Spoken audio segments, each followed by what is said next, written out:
A week ago Friday, I went to a women's roller derby bout in Palm Springs, and I have been thinking about it ever since. In truth, I did not just like it, I loved it. Somewhere deep in my past was an old image of women's roller derby on television.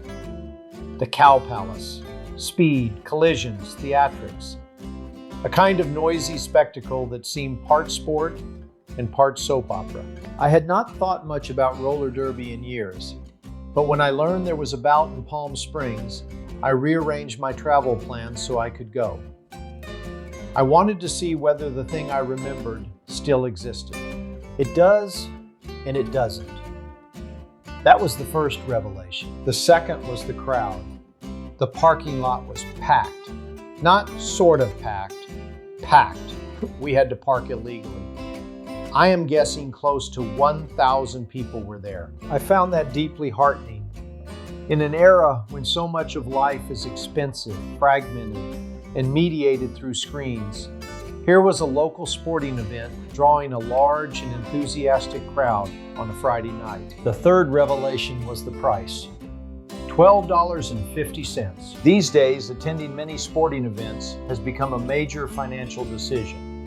Tickets, parking, food, all the rest.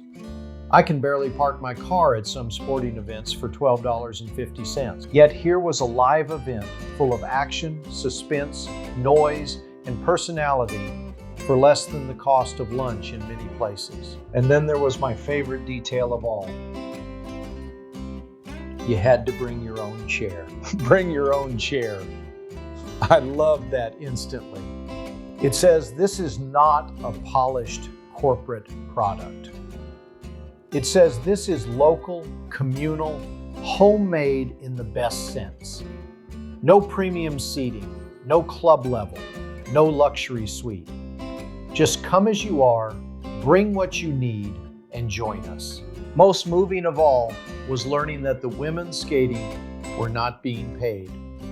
They were doing it for the love of the sport. That fact changed the entire evening for me.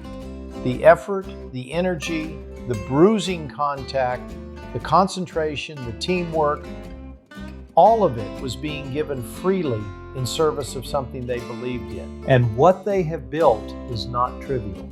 Modern women's roller derby now has official rules, rankings, tournaments, officiating standards, and league resources. This is not merely the ghost of an old entertainment spectacle.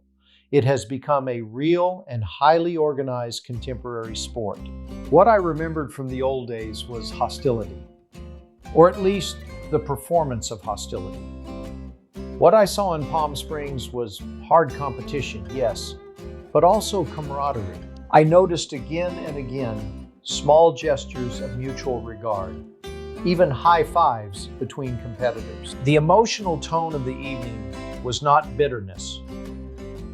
It was toughness mixed with fellowship. That, to me, is the real revival. Not simply the return of roller derby, but its reinvention. I also discovered quickly that this is a harder sport to understand than it first appears. I found the penalties difficult to decode. I could see that rules were being enforced, but I could not always tell why. Yet that confusion made me more respectful, not less. Beneath the apparent chaos was a real architecture of strategy. The blockers were not merely obstructing. They were thinking, coordinating, adjusting. The jammers were not merely racing. They were reading angles, looking for seams, and reacting in an instant. What had once seemed to me like pure commotion revealed itself to be a game of intelligence as much as force. And then, of course, there was the score, 212-75. Have you ever been anywhere, where the final score was 212-75? I went because of a memory.